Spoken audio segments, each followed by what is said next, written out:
Once upon a time, in a village, there lived a farmer named Rangaya. His wife passed away when their children were very young, leaving him with two sons. The elder one's name was Satyam and the younger one's name was Sundaram. Rangaya raised both his sons equally and brought them up well. When Satyam reached marriageable age, he got him married to a girl named Kantam who lived in the same village. Kantam had a great obsession with money, jewelry and property. Because of this, she always had a star mark. After some time, they had a baby girl. At the same time, Rangaya, who had been suffering from an illness for a long time, became bedridden as his condition worsened. Kantam did not care for Rangaya at all. She stayed in her room taking care of her daughter. Satyam too would nod to whatever his wife said and followed her around. However, Sundaram took care of Rangaya like the apple of his eye. He provided all the necessary services and ensured everything Rangaya needed was available. Meanwhile, one day Rangaya's health suddenly and unexpectedly takes a turn for the worse. As a result, he calls both his two sons to him for the last time and says to them, Mobile Satyam Sundaram, I am indeed still alive, my dear Nayana. The time has come for me to go to your beloved mother. Truly, I am ready now to make this journey to my dearest mother. Father, please don't say that. Nothing will happen to you. I will go to see the medical professionals right away. Son, stay here for a moment longer. I want to tell you what's in my heart for perhaps what could be considered as one last time. Listen carefully now, my beloved sons. You both should always help each other and remain united as brothers forevermore. No matter how difficult things get, you must never separate from one another under any circumstances whatsoever. Also remember this about our family property, which I've worked so hard over many years, tirelessly accumulating through much effort and dedication, is for both of you. As he was saying this, Rangaya suddenly starts coughing. Meanwhile, Satyam says, Don't worry about my property matters now. First focus on getting better. Vasundhara, please bring some good water for father to ease his cough. He says, without any delay whatsoever, Soundarya immediately proceeds to the kitchen just to bring some water. Then Kantam calls Shakti aside and says, What is this? Have you lost your mind? Why are you stopping your father from allocating the property? Why are you worried now? Well, you know, the property isn't going anywhere. Father will divide the property equally between both of us. You do know that, right? Don't worry. No, it's not that. If you and your brother get equal shares, where is the greatness in that? You are the elder of the house, so your share in the property should be larger. If it's divided equally, will your younger brother listen to you in the future? So, what I'm saying is, first send your brother out on some errand. Find out the details of the property your father is talking about. Then, let's think about what to do next. All right. Is there perhaps any other alternative option than to do what you say? I'll do it, he says thoughtfully, and then goes over to Rangaya. At that very moment, Sundaram comes from the kitchen carrying some drinking water. Satyam says calmly to Sundaram, Hey Sundaram, go immediately and bring our village doctor here right away. All right, brother. I'll give Dad some drinking water and then go. Give him the water quickly and leave, as his health is worsening by the moment. If you ask what you did now, will you just stand there looking at my face? Leave immediately, without hesitation or delay. Sundaram, with a look of urgency and concern on his face, quickly snatches the glass of water from his hand, ensuring not a drop is spilled, and insists that he goes to see the doctor immediately. After carefully giving Rangaya the water, he gently says to him, Father, earlier you mentioned something about our family property. Could you please elaborate on what it is? I would like to understand it better. Tell me now, if you can. Father, with a reassuring tone, replies, There is nothing to be sad about, my son. You should know that the coconut groves, the goats, and all the belongings from our fields should be divided equally between the two of you. This is how it should be, and there is no need for any worry. You both must stay together here and remain united for the entirety of your lives. I have already given away a significant portion of your beloved mother's precious jewelry to the elder daughter-in-law as a gift for her wedding. You must carefully keep the remaining half and thoughtfully arrange your dear brother Sundaram's marriage, then responsibly hand it over to the future daughter-in-law. There should absolutely be no disputes over any property matters between you two as long as I am alive. If you remain like this, even after I am gone, you should continue to live together harmoniously as always. This is my last wish. Oh, Father, do you really need to say this separately? Don't worry about anything. I will take care of my brother as if he were my own son. These words are enough, my dear. Now I can pass away peacefully. Rangaya breathes his last.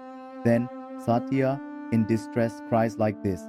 Dad, what happened, Dad? Please wake up, Dad. Open your eyes once and look at me. Nothing will happen to you. Meanwhile, his younger brother brings the doctor. He sobs loudly and wails. Hearing his cries, Kantham comes from the adjacent room. Seeing her husband crying, she says, "Enough of crying like this. But think about what to do next. There's nothing left to do except for father's last rites." That's why I've been listening to your nonsense from the next room. What did your father say? To divide the entire property equally? Then all that will be left for us is ashes while your brother takes care of it. First, do as I told you. Even though we are still grieving my father's death, Nasser can quickly explain what that means. Now, listen carefully to what I'm about to say. When your brother arrives, tell him that as your father was passing away, he said that since you are the eldest, the responsibility of the property now falls entirely on you. Tell him that because he is younger, he was only given the hut next to the cattle shed in front of the house and the 4-acre field at the edge of the village. What you're saying is very unfair. He's my own brother, and you want me to betray him while watching? There's no justice or injustice. First do as I said, or else I'll take my child and go back to my parents' house. Oh no, don't do that. Is what you're saying wrong? I'll figure out something to say. No, he says. It's the truth. After a while, Sundaram comes there with the doctor, finding his father lying lifeless on the bed. Seeing this, Sundaram bursts into tears. Dad, oh Dad, Dad, he cries. Here's the doctor, but it doesn't matter to you, Dad. Please get up, Dad. Brother, tell Dad to open his eyes just once, brother. How could you leave me like this, Dad? Sundaram cries. Stop, Sundaram, Satyam consoles him. After that, both of them perform their father's last rites together. Some time passes like this for Satyam. Unable to withstand the pressure from Kantham to quickly resolve the matter of the property to be given to his younger brother, one day Satyam calls Sundaram and says, "Hey Sundaram, did father leave the responsibility of you and the house in my hands as he was leaving? You are inherently innocent, and if more property responsibilities are placed in your hands, anyone could easily deceive you and take everything. He told me to take care of all the property, the thatched hut next to the cattle shed in front of our house. He also told me to take care of the 4-acre field at the edge of the village. He said not to place such a big responsibility on your shoulders since you are still young. Moreover, father entrusted me with the responsibility of arranging your marriage. It is my duty as the elder of the house to bear these burdensome property responsibilities. That was also father's last wish. So, I will take care of all these. You don't need to worry about them, to worry." Why do you say that, brother? After father, you are the one I respect the most. Your words are equivalent to father's words for me. I will do whatever you say, brother, because you always have my best interests at heart.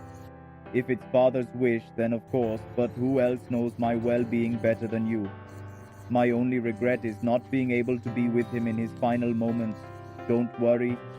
Wherever he is, he would want both of us to be happy. From now on, the responsibility of your marriage is mine. Soon I will find a good girl for you and arrange your marriage. Everything will turn out well. You go and take care of the farm work. All right, brother.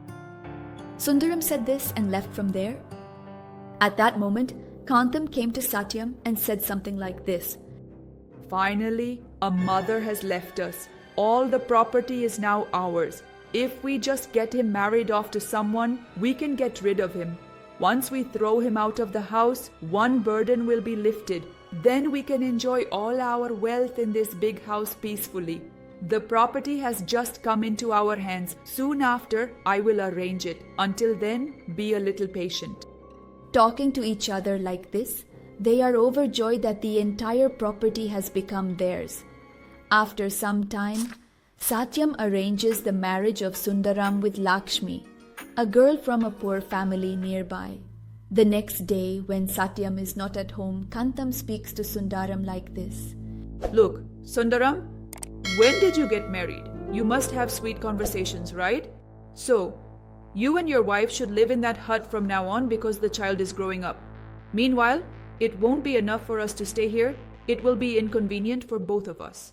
Moreover, it's your new household. Why should we be like a thorn in the middle? That's why you should comfortably go and stay in that hut. Don't think your sister-in-law is showing something with a stick. Your brother couldn't tell you directly, so he asked me to tell you out of courtesy. How much you listen to me. If you tell me something, it's like my mother telling me. Whatever you say, it's only about happiness, right? Sister-in-law, we will definitely go. Sundaram indeed said this and truly escorted his wife Lakshmi to their humble abode in that small hut. With that, she experienced a sense of relief and contentment from her difficulties and challenges and was extremely joyful and content. Sundaram lived with his wife Lakshmi in that village hut and farmed the 4 acres at the edge of the village. With the income they earned, they assisted those in need in their community, and the couple lived a life full of happiness and fulfillment and satisfaction. They never sent anyone who came to their home hungry away with an empty stomach. They would feed everyone generously with what they had. Meanwhile, Satyam and Kantam, relishing and enjoying the wealth they received as a large inheritance, cared solely and exclusively about themselves and not about others. They would scold, reprimand, and drive away absolutely anyone who came to their house at precisely the right time, and they absolutely never gave even a single penny as charity. One evening, a sage came to the village. Feeling extremely and very hungry, he went to Satyam's house. Like this. Madam, please, kindly give alms. Madam, I beg you, please, kindly give alms. Hearing that, indeed, Vinakantam emerged from her dwelling and said to the sage, "Indeed, what is it that troubles you so deeply, dear monk? There's a little child sleeping inside, as there is a small child peacefully resting within. Madam, I am an ancient sage on pilgrimages of great spiritual significance. Now I embark upon my journey towards Kashi Vishwanath Temple of Divine Reverence. As I travel through these lands, if perchance find bus in village, come evening time, rest here, continue again. Morning light dawns anew. That's how came your humble village today, weary traveler seeking respite. I am also very hungry. Could you please give me some food and a little space to shelter for just this one night in your house, madam? The Almighty will bestow all kinds of prosperity upon you." What? You want to take shelter in our house? Do you think this is a charity home? We don't have any food or anything. Go over there, to that hut across the way. There's a man called Dan Karna. He gives charity to everyone passing by. Go to his house and ask for help. She rudely dismisses him from there. Then the sage goes to Sundaram's house across the way and calls out like this. Bhavati Bhiksham Dehi, Bhavati Bhiksham Dehi. As soon as Sundaram hears this call, he and his wife Lakshmi quickly come outside and bow at the sage's feet. Greetings, Swami. Please kindly and humbly bless both of us. Long live indeed. Sundaram says to the wise sage like this. Swami, who exactly are you, Swami, to come to our house at this midnight? Then his wife Lakshmi promptly and with concern says, "What is this? Will you make him stand outside and talk? First, invite him inside the house. Oh, please forgive me, Swami. Please come inside first." And with a warm smile and with utmost reverence, they take the sage into their home. The couple seats the sage inside and offers him buttermilk. Sundaram then says to him, "Now please tell me, Swami, how can I assist you?" We are travelers of the country, visiting all the holy places in the land, having the darshan of the deities there, and meditating. Currently, I set out on a pilgrimage to Kashi and arrived in this village as part of that journey. As night was approaching, I knocked on your door for shelter. Having someone as esteemed as you visit our home is a blessing from some good deeds in a past life. Please rest here today. I will make the necessary arrangements. Oh, please stay, Swami. You must be tired from traveling all day. Who knows when you last ate? Please wait for 110 minutes. I will quickly prepare a meal. First, have your meal and then take some rest. Saying this, Lakshmi goes into the kitchen. After a while, she finishes cooking and brings the food, seating the sage, and both husband and wife serve the meal with great affection. The sage feels very happy with the warmth they show. He eats his meal contentedly. After that, Sundaram makes arrangements for the sage to sleep and sits beside him, bowing at his feet until he falls asleep. Once the night passes and the sage wakes up in the morning, they prepare breakfast for him. After studying and having breakfast before leaving, he says to them, "I am very pleased with the devotion and dedication you both have shown towards me. Therefore, I wish to grant you 3 wishes. Ask for whatever you desire." Then both Lakshmi and Sundaram asked the sage for these 3 wishes. Whether the sage granted the wishes they asked for, we will see in the next part. Until then, you know what to do, right? Like, share, subscribe.